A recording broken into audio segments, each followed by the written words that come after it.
சுவாமியே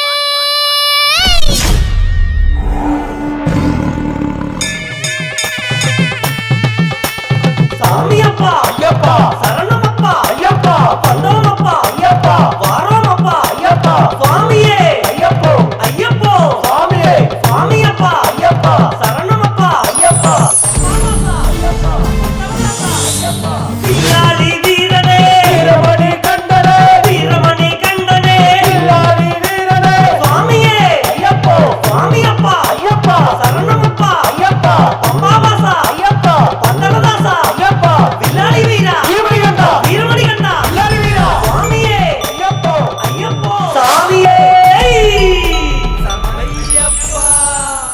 அப்பா மீடியா சார்பா டாக்டர் ரிஷி அவர்கள் தயாரித்து இயக்கியிருக்க இரண்டாவது தனிப்பாடல் சுவாமியே சரணம் பாடுவோம்.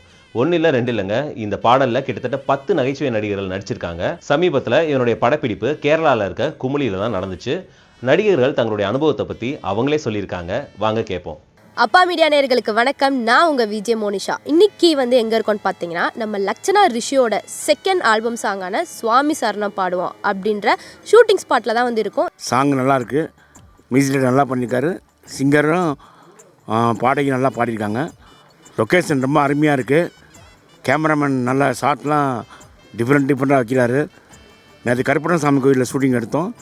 இன்றைக்கி ஒரு லாங் லொக்கேஷன் போகிறோம், ஒரு மலைக்கு மேலே போகிறோம். எல்லாம் நல்லபடியாக போய்கிட்டுருக்கு. ரிஷி சார் நல்லா டைரக்ஷன் பண்ணுறாரு, நல்லா சொல்லி கொடுக்குறாரு. லக்ஷனா பாப்பாவுடைய முதல் ஆல்பம் அப்பாங்கிற ஆல்பம் மிகப்பெரிய வெற்றி பெற்றதை தொடர்ந்து ரிஷி மீடியாவுடைய ரெண்டாவது வெற்றிகரமான ஆல்பம் சாமி சரணம் பாடுவோம். இந்த பாடல் மிக சிறப்பாக இந்த கேரளா இடத்துல படப்பிடிப்பு அமோகமாக நடந்துகிட்ருக்குன்னு சொல்லலாம். ரொம்ப டச்சான ஒரு பாடல் இது. வருஷம் வாழைகள் நாங்கள் போட முடியலனாலும், ஆனால் ஐயப்பனை பார்க்குறதுக்கு நான் ஒரு 3 வருஷம் போட்டிருக்கேன். இந்த வருஷம் எப்படின்றது தெரியல, ஆனால் ஒரு மனசுக்குள்ளே ஒன்று இருந்துச்சு. திப்புன்னு கூப்பிட்டு இங்கே பாருங்க, உங்கள் முன்னால் மாலை போட்டு நிற்க வச்சுருக்கிறாரு ஐயப்பன். அதுக்கெல்லாமே காரணம் நம்ம டைரக்டர் ரிஷி. லொக்கேஷன் ரொம்ப பிரமாதமாக இருக்குது. அதாவதுங்க நினச்சி பார்க்க முடியாது. பலாயிரம் அடிக்கு ஹைட்டில் ரொம்ப ரிஸ்க்கான லொக்கேஷன். அந்த லொக்கேஷனில் ரொம்ப மிரட்டலாக எடுத்துகிட்ருக்காங்க. இந்த சாங்கை மிக பிரமாதமாக வந்திருக்கு. அந்த பாட்டு கேட்கும் போது எழுச்சி எல்லோரும் ஆடுறாங்க இப்போவே ஷூட்டிங்கில். உண்மையாகவே ஒரு நாள் ஷூட் பண்ணுறப்ப ஒருத்தருக்கு அருள் ஆட ஆரம்பிச்சிட்டாரு. அதுவும் டேக் அப்போ அவர் கையில் ஒரு பெரிய கத்தி வேற வச்சுருந்தாரு. அதனால் எல்லாருமே தெரிச்சு ஓடிட்டாங்க. அப்போவே இந்த பாட்டு மிகப்பெரிய ஹிட் ஆகும்னு எல்லாருமே பேசிக்கிட்டோம். ஒரு நல்ல பாசிட்டிவ் வைப்பாக இருந்துச்சு. ரொம்ப சந்தோஷமாக இருக்குது. இது வரைக்கும் நான் நச்சு பாடத்தில் எல்லாம் இது மாதிரி நான் பண்ணதில்லை. இதான் நாங்கள்லாம் ஃபஸ்ட்டு பண்ணிகிட்ருக்கோம். எனக்கு ஒரு வெயிட்டான பாத்திரம். என்ன பாத்திரம் தெரியுமா? தவுள் வாசிக்கிறது அப்போதாம்மா கொடுத்துருக்காரு சார். அதே மாதிரி நடிகர்கள், காமெடி நடிகர் பூரா இங்கே மொத்தமே இங்கே தான் இருக்கிறோம். சென்னையில் தேடி பார்த்துருக்கேன், எந்த நடிகரும் கிடைக்கல.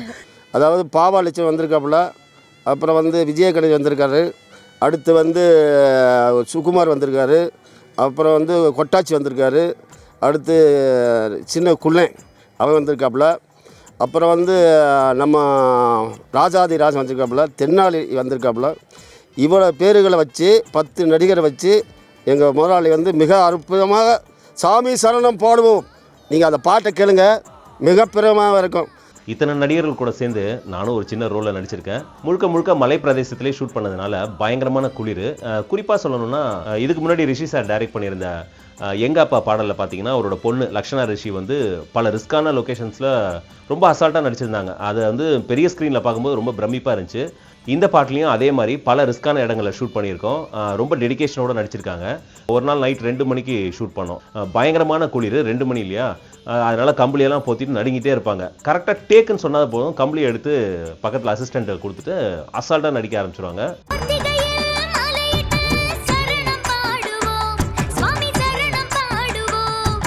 பார்க்கவே ரொம்ப இம்ப்ரெசிவாக இருந்துச்சு. எங்கள் எல்லாருக்குமே ஒரு கனவு ஒன்று இருக்கும். எவ்வளோ நிறைய படங்கள் நடித்தாலும் அப்போல்லாம் என்ன பண்ணுவாங்கன்னா, பெரிய உச்சபட்ச நடிகர்களே ஐயப்பன் படத்தில் ஒரு கேரக்டராக பண்ணணும் அப்படின்னு கெஸ்ட் ரோல் மாதிரி பண்ணுவாங்க. நமக்கும் இவ்வளோ நாள் அப்போ நடிச்சிட்டு இருக்கோமே, நமக்கு இந்த மாதிரி கேரக்டர் வரலையே அப்படின்னு நினச்சிட்டே இருந்தேன். ஏன்னா இது வெறுமனே ஒரு சாமி படம், சாமி பாடல் அந்த மாதிரிலாம் கிடையாது. ஒவ்வொரு பக்தருக்குள்ளேயும் உணர்வுபூர்வமாக கலந்துட்ட ஒரு விஷயம் ஐயப்பன். அந்த மாதிரி ஆல்பத்தில் வந்து இடம்பெறதெல்லாம் என்ன மாதிரி நடிகர்களுக்கெல்லாம் மிகப்பெரிய வரம் அப்படின்னு தான் சொல்லுவேன். இவங்களுக்கு தான் அப்படின்னு இல்லாமல் ஒவ்வொருத்தருக்கும் தனித்தனியாக வகையில் முக்கியத்துவம் கொடுத்து ரொம்ப பிரமாதமாக அந்த படப்பிடிப்பு நடந்துக்கிட்டு இருக்கு. 1ஆம் கிளாஸ் தான் இந்த பொண்ணு லக்ஷனா ரிஷி அவங்க வந்து படிக்கிறாங்க. இந்த 5 வயசு 6 வயசில் ஒரு ஆல்பம் சாங்காக இருக்கட்டும், நடிக்கிறதே வந்து ஒரு சிரமமான ஒரு விஷயந்தான். எல்லாருனாலையுமே அப்படி வந்து நடிக்க முடியாது. இந்த சாங் பார்த்தீங்கன்னா ரிஷி சார் வந்து ஒரு தீமில் தான் செட் பண்ணி எடுத்திருக்காரு. பஞ்சபூதங்களை அடிப்படையாக வச்சு அந்த சாங்கோட ஒவ்வொரு செக்மெண்ட்டையும் தனித்தனியாக எடுத்திருக்காரு. சினிமாவுக்கு கூட இப்படி வந்து லொக்கேஷன் செலக்ட் பண்ணி இப்படி பண்ணுறதில்ல. என்ன லொக்கேஷன் பாருங்கள், பியூட்டிஃபுல்லான லொக்கேஷன். அதாவது இடுக்கி மாவட்டம் குமுளியில் இருக்கிறப்போ அருமையான லொக்கேஷன். இப்போ உண்மையிலேயே ஐயப்பன் கோயிலுக்கு மாலை போட்டு போன மாதிரி பக்கத்தில் தான் ஐயப்பன் கோயில். ரொம்ப சந்தோஷமாக இருக்குது. எப்படி வந்து சபரிமலைக்கு மாலை போட்டு போகும்போது ஒரு விரதத்தை மேற்கொண்டு எவ்வளோ நல்லபடியாக இருக்கணும்னு நினைக்கிறோமோ அந்த மாதிரியான ஒரு விஷயத்தை இந்த மாதிரி ட்ரெஸ் போட்டுக்கிட்டாலே வந்துடுது அப்படின்னு தான் சொல்லணும். நீங்களே பார்த்துருப்பீங்க, இன்டர்வியூவில் நடிகர்கள்லாம் சொல்லியிருந்தாங்க. இது வந்து உண்மையாகவே வந்து ஒரு ஐயப்பனுக்கு மாலை போட்டு விரதம் இருந்து மலைக்கு போயிட்டு வந்த மாதிரியே ஒரு அனுபவத்தை கொடுத்துச்சு. கிட்டத்தட்ட ஒரு வாரம் ஷூட் பண்ணோம். ஒரு வாரமும் சிறப்பான அனுபவமாக இருந்துச்சு.